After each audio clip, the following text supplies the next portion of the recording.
அன்பான இறைமக்களே, இன்று Bible reading பிளானின் 246வது நாள். இன்று நாம் சீராக் புஸ்தகத்தை வாசிக்க இருக்கிறோம். செலூக்கிய ஆட்சியின் போது கிரேக்க மொழி, பண்பாடு, வழிபாட்டு முறை முதலியன யூதர்கள் மீது திணிக்கப்பட்டன. யூதர் பலரும் இவற்றை விரும்பி ஏற்கத் தொடங்கினர். இக்கட்டத்தில் சீராக்கின் மகனும் எருசலேமில் வாழ்ந்த மறைநூல் அறிஞருமான இயேசு தம்மவரை யூத மறையில் உறுதிப்படுத்தி ஊக்குவிக்க எண்ணினார். உண்மையான ஞானம் இஸ்ரேலில்தான் உள்ளது, திருச்சட்டத்தை கடைபிடிப்பதில்தான் அது அடங்கும் என்பதை வலியுறுத்தி இந்நூலை எழுதினார். எனவே இந்நூல் எபிரேயத்தில் சீராவின் மகனான இயேசுவின் ஞானம் அல்லது பெண் சீரா என வழங்குகிறது. எபிரேய மொழியில் எழுதப்பெற்ற இந்நூலை பாலஸ்தீனத்துக்கு வெளியே கிரேக்க சூழலில் வாழ்ந்த யூதர்களின் நலன் கருதி இயேசுவின் பேரன் கிரேக்கத்தில் மொழிபெயர்த்து அதற்கு ஒரு முன்னுரையும் வரைந்தார். தொடக்க திருச்சபையில் திருப்பாடல்கள் நூலுக்கு அடுத்தபடி இந்நூல் திருவழிபாட்டிலும் மறை கல்வியிலும் மிகுதியாக பயன்பட்ட காரணத்தால் இது சபை நூல் என்றும் பெயர் பெற்றது. இந்நூலின் எபிரேய பாடம் முழுதும் தொலைந்துவிட இதன் மொழிபெயர்ப்பான கிரேக்க பாடமே நமக்கு மூல பாடமாக பயன்பட்டு வருகிறது. எனினும் எபிரேய பாடத்தின் பெரும் பகுதி தொல்லியல் ஆராய்ச்சியின் பயனாக இன்று நமக்கு கிடைத்துள்ளதால் கிரேக்க பாடத்தை நன்கு புரிந்து கொள்ள இது பெரிதும் துணை புரிகிறது. ஞானம் பற்றிய கருத்து குவியலை கொண்ட முதல் பகுதி அன்றாட வாழ்வில் ஞானத்தை கடைபிடிக்கும் முறை பற்றி பேசுகிறது. இரண்டாவது பகுதி இஸ்ரேலின் மீட்பு வரலாற்றில் இடம்பெற்ற தலைவர்களை புகழ்வதோடு அவர்களை பின்பற்ற அழைப்பு விடுக்கிறது. முகவுரை: திருச்சட்டம், இறைவாக்கு நூல்கள், அவற்றை தொடர்ந்து வரும் ஏடுகள் வழியாக பல சிறந்த படிப்பினைகள் நமக்கு கொடுக்கப்பட்டுள்ளன. அவை காட்டும் நற்பயிற்சிக்காகவும் ஞானத்துக்காகவும் இஸ்ரேலை புகழ்வது நமது கடமையாகும்.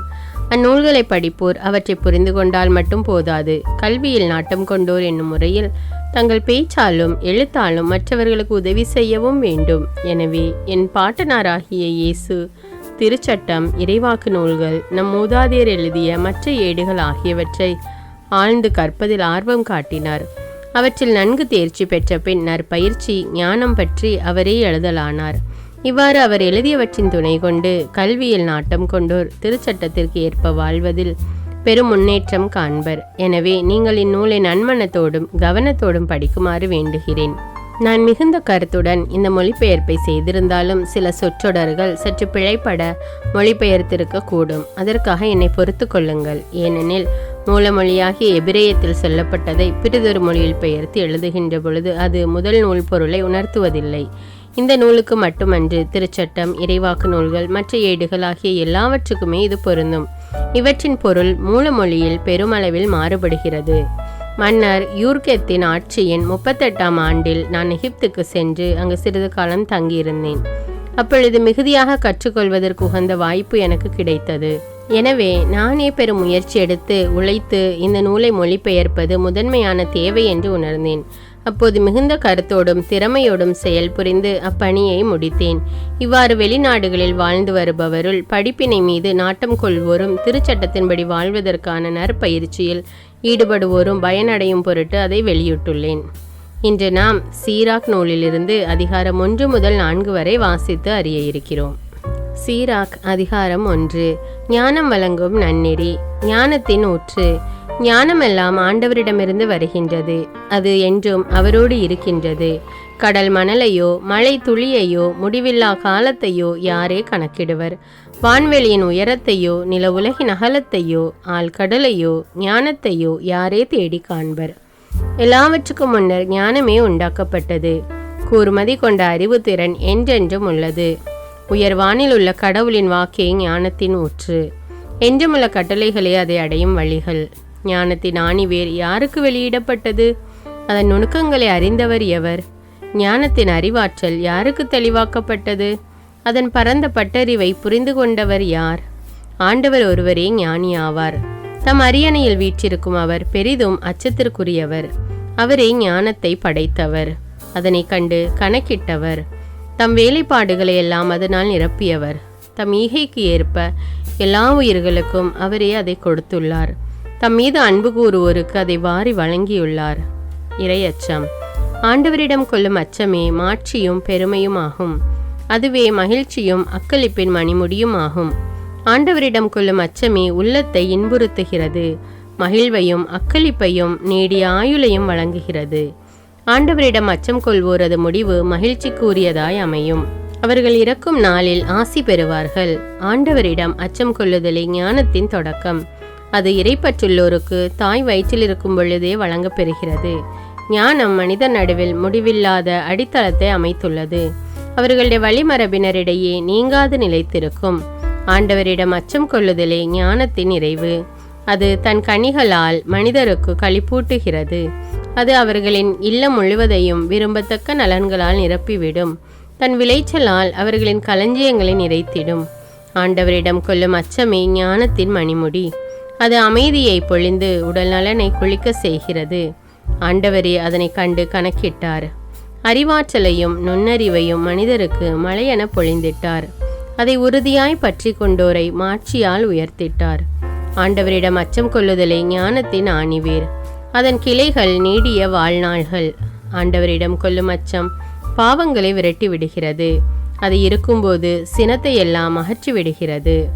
பொறுமையும் தன்னடக்கமும். நேர்மையற்ற சினத்தை நியாயப்படுத்த முடியாது. சினத்தால் நிலை தடுமாறுவோர் வீழ்ச்சி அடைவர். பொறுமையுள்ளோர் தக்க காலம் வரை அமைதி காப்பர். பின்னர் மகிழ்ச்சி அவர்களுள் ஊற்றெடுத்து பாயும். அவர்கள் தக்க நேரம் வரை நா காப்பார்கள். பலருடைய வாய் அவர்களது அறிவு கூர்மையை எடுத்துரைக்கும். ஞானமும் ஒழுக்கமும். ஞானத்தின் கருவூலங்களில் அறிவார்ந்த பொன்மொழிகள் உண்டு. பாவிகளுக்கு இறைப்பற்று அருவருப்பை தரும். ஞானத்தை நீ அடைய விரும்பினால் கட்டளைகளை கடைபிடி. அப்போது ஆண்டவரே உனக்கு ஞானத்தை வாரி வழங்குவார். ஆண்டவரிடம் கொள்ளும் அச்சமே ஞானமும் நற்பயிற்சியுமாகும்.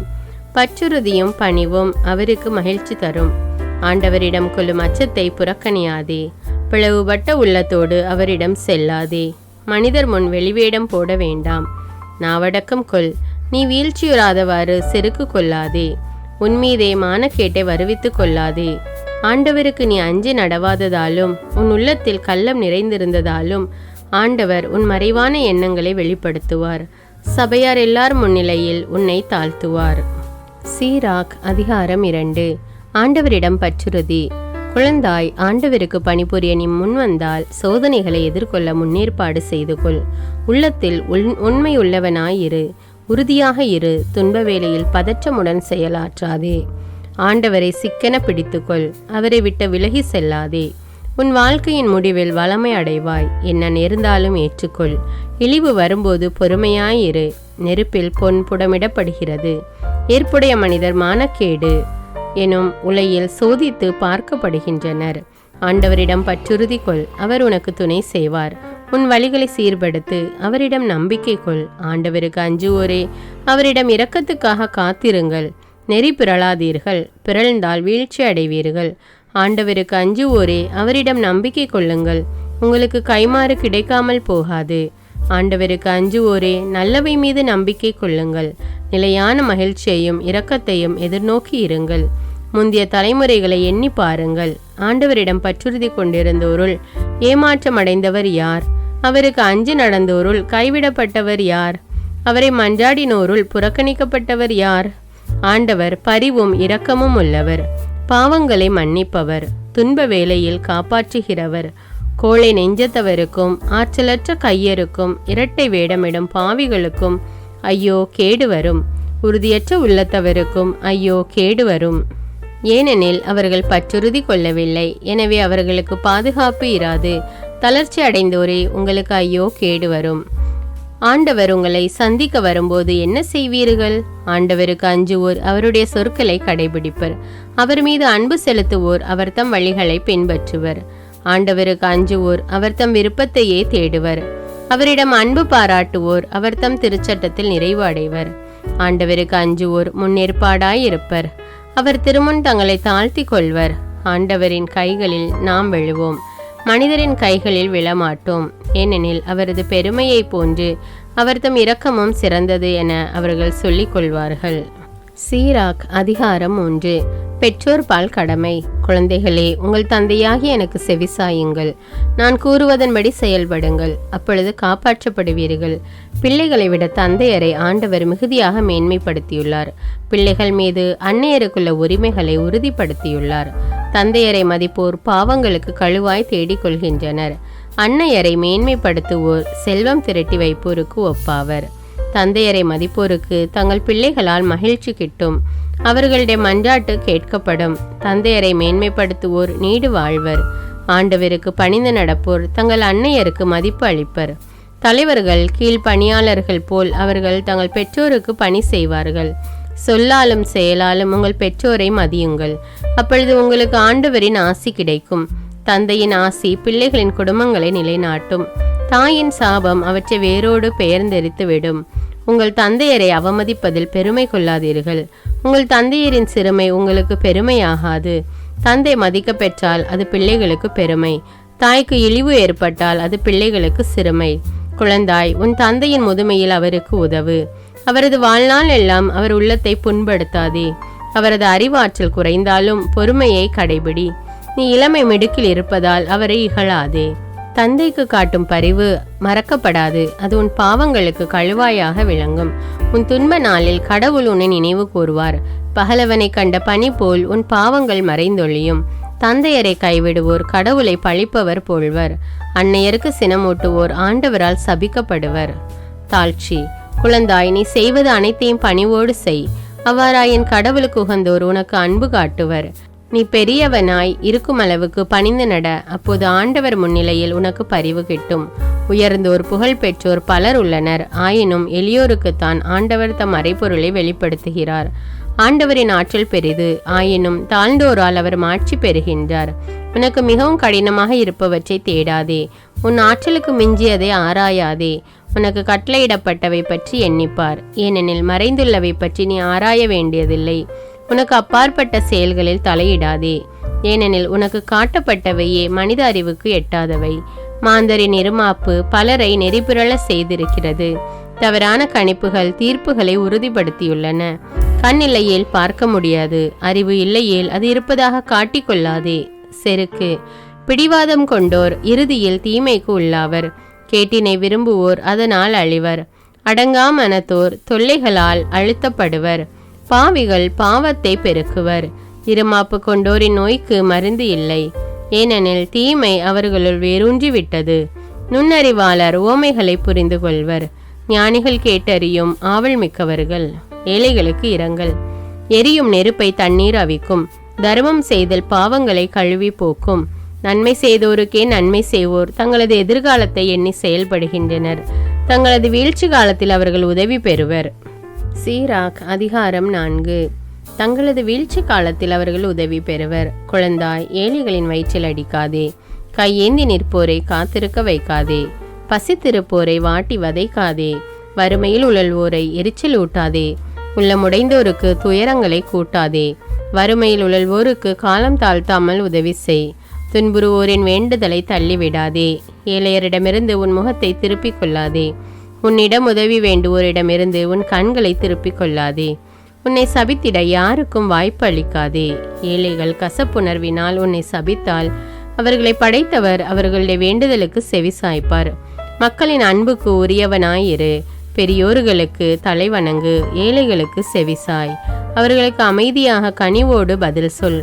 ஒடுக்குவோரின் கையினின்று ஒடுக்கப்பட்டோரை விடுவி. நீதியான தீர்ப்பு வழங்குவதில் உறுதியாயிரு. கைவிடப்பட்டோருக்கு தந்தையாயிரு. அவர்களின் அன்னையருக்கு துணைவன் போல் இரு. அப்போது நீ உன்னத இறைவனின் பிள்ளை போல் இருப்பாய். தாயை விட அவர் உன் மீது அன்பு கூறுவார். ஞானம் என்னும் ஆசான். ஞானம் தன் மக்களை மேன்மைப்படுத்தும். தன்னை தேடுவோருக்கு துணை நிற்கும். ஞானத்திற்கு அன்பர், வாழ்விற்கும் அன்பர். அதனை வைகரையிலேயே தேடுவோர் மகிழ்ச்சியால் நிரம்புவர். அதனை பற்றி கொள்வோர் மாட்சியை உரிமையாக்கி கொள்வர். அது செல்லும் இடமெல்லாம் ஆண்டவர் ஆசி வழங்குவார். அதற்கு பணி செய்வோர் தூய இறைவனுக்கே ஊழியம் புரிகின்றனர். ஞானத்துக்கு அன்பர், ஆண்டவருக்கும் அன்பர். ஞானத்துக்கு பணிவோர் மக்களினங்களுக்கு தீர்ப்பு வழங்குவர். அதற்கு செவிசாய்ப்போர் பாதுகாப்பாய் வாழ்வர்.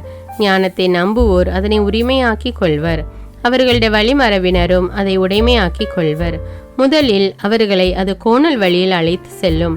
அவர்களுக்கு அச்ச நடுக்கத்தை வருவிக்கும். தனக்கு அவர்கள் மீது நம்பிக்கை ஏற்படும் வரை அவர்கள் அது கண்டிக்கும், வதைக்கும். தன் நெறிமுறைகளால் அவர்களை சோதிக்கும்.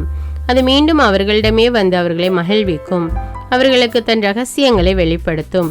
அதை விட்டு அவர்கள் விலகி சென்றால் அவர்களை அது கைவிட்டு விடும். அழிவுக்கு அவர்களை இட்டு செல்லும். தன்னம்பிக்கை.